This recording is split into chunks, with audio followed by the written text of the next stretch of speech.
His Excellency Prime Minister Keir Starmer, RBI governor, fintech दुनिया के innovators, leaders और investors, देवी और सज्जनों, मुंबई में आप सभी का बहुत बहुत स्वागत है। साथियों, मैं जब इसके पहले इस कार्यक्रम में आया था तब 2024 के चुनाव बाकी थे।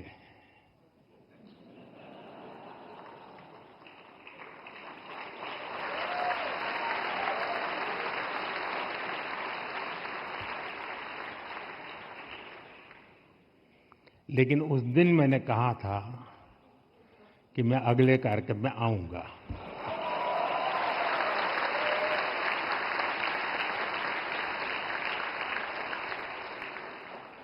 और उस समय आपने सबसे ज्यादा ताली बजाई थी।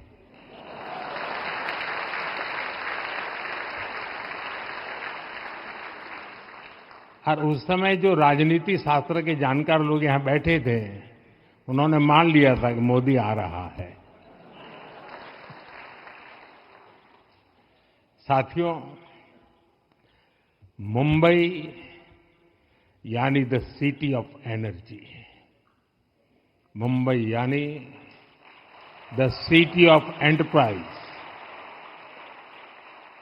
मुंबई यानी the city of endless possibilities.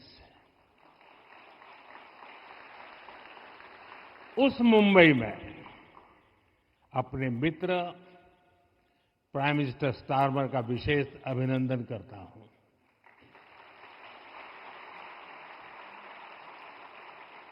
उन्होंने ग्लोबल फिनटेक फेस्टिवल के लिए समय निकाला। मैं उनका आभारी हूं। फ्रेंड्स, आज से 5 साल पहले जब ग्लोबल फिनटेक फेस्टिवल शुरू हुआ था, तब दुनिया ग्लोबल पैंडेमिक से लड़ रही थी। आज ये फेस्टिवल फाइनेंशियल इनोवेशन और फाइनेंशियल कोऑपरेशन का ग्लोबल प्लेटफॉर्म बन चुका है। इस बार इस फेस्टिवल में यूनाइटेड किंगडम एक पार्टनर कंट्री के रूप में शामिल है। दुनिया की 2 बड़ी डेमोक्रेसीज के बीच ये पार्टनरशिप ग्लोबल फाइनेंशियल लैंडस्केप को और बेहतर बनाएगी। मैं यहां जो माहौल देख रहा हूं, जो एनर्जी है, जो डायनेमिज्म है, वो वाकई बहुत अद्भुत है।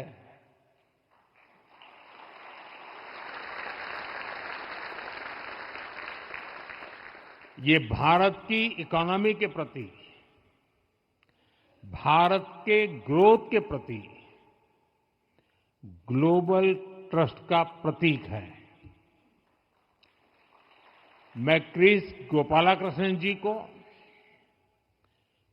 आरबीआई गवर्नर को, श्री संजय मल्होत्रा जी, सभी आयोजकों और पार्टिसिपेंट्स को इस शानदार आयोजन के लिए बहुत बहुत बधाई देता हूं।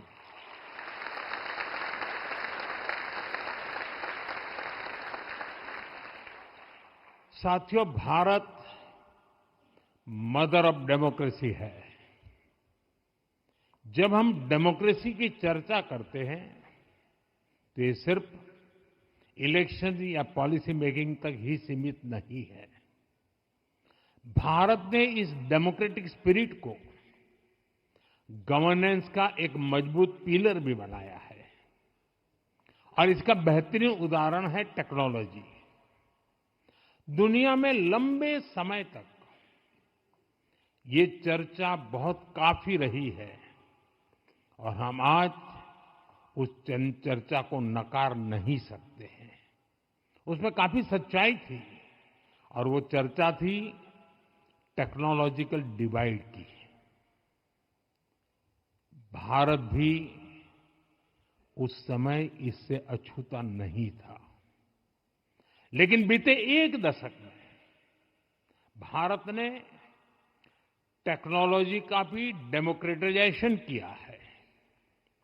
आज का भारत सबसे अधिक टेक्नोलॉजिकली इंक्लूसिव सोसाइटी में से एक है।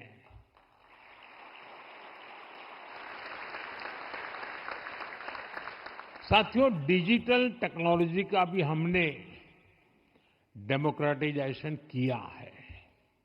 इसको देश के हर सिटीजन, हर रीजन के लिए एक्सेसिबल बनाया है। आज ये भारत का गुड गवर्नेंस मॉडल बन चुका है। ये एक ऐसा मॉडल है जिसमें सरकार जनहित में डिजिटल इंफ्रास्ट्रक्चर डेवलप करती है और फिर उस प्लेटफॉर्म पर प्राइवेट सेक्टर अपने इनोवेशन से नए नए प्रोडक्ट तैयार करता है। भारत ने दिखाया है कि टेक्नोलॉजी केवल सुविधा नहीं, समानता का साधन भी बन सकती है। साथियों, इस इंक्लूसिव अप्रोच ने हमारे बैंकिंग सिस्टम को भी ट्रांसफॉर्म किया है।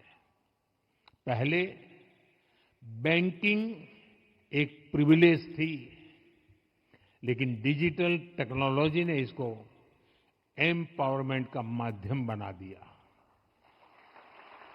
आज भारत में डिजिटल पेमेंट्स एक रूटीन बन चुका है और इसका सबसे बड़ा क्रेडिट जेम ट्रिनिटी यानी जनधन, आधार और मोबाइल को जाता है।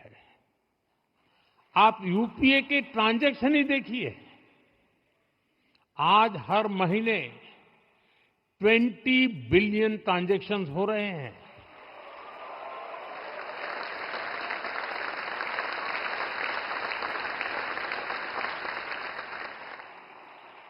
इनकी वैल्यू 25 ट्रिलियन रुपीस यानी 25 लाख करोड़ रुपए से अधिक है। आज दुनिया के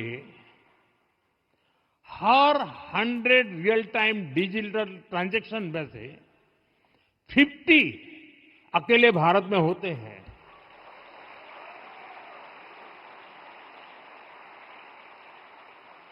फ्रेंड्स, इस बार ग्लोबल फिनटेक फेस्ट की जो थीम है वो भी भारत के इसी डेमोक्रेटिक स्पिरिट को आगे बढ़ाती है, मजबूत करती है। साथियों, आज भारत के डिजिटल स्टैक की चर्चा पूरी दुनिया में है। भारत का unified payment interface UPI, Aadhaar enable payment system, Bharat bill payment system, Bharat QR, digi locker, digi यात्रा,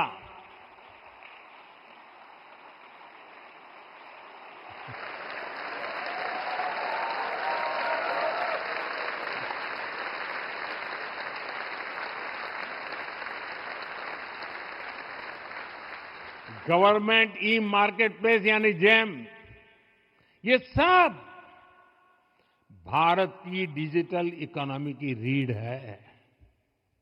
और मुझे खुशी है कि इंडिया स्टैक अब नए ओपन इकोसिस्टम्स को जन्म दे रहा है। आप में से बहुत लोग परिचित नहीं होंगे शायद ओएनडीसी यानी open network for digital commerce. छोटे दुकानदारों और एमएसएमईज के लिए वरदान बन रहा है। अब वे पूरे देश के मार्केट तक पहुंच रहा है। ओसन, OCEN, open credit enablement network छोटे एंटरप्रेन्योर्स के लिए एक्सेस टू क्रेडिट को आसान बना रहा है। ये सिस्टम MSMEs के लिए क्रेडिट शॉर्टेज की समस्या का समाधान कर रही है। मुझे विश्वास है कि RBI जिस करेंसी की तरह आगे बढ़ रही है, डिजिटल करेंसी के लिए, उससे भी चीजें बहुत बेहतर होगी। ये सारे प्रयास भारत के अनटैप्ड पोटेंशियल को हमारी ग्रोथ स्टोरी की पावर बनाएंगे।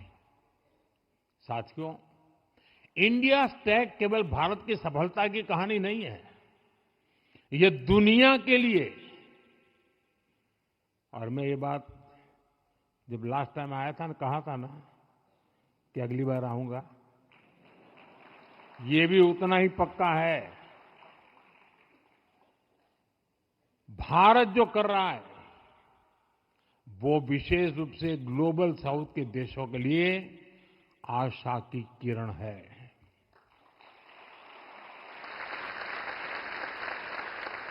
भारत अपने डिजिटल इनोवेशन से दुनिया में डिजिटल कोऑपरेशन और डिजिटल पार्टनरशिप बढ़ाना चाहता है।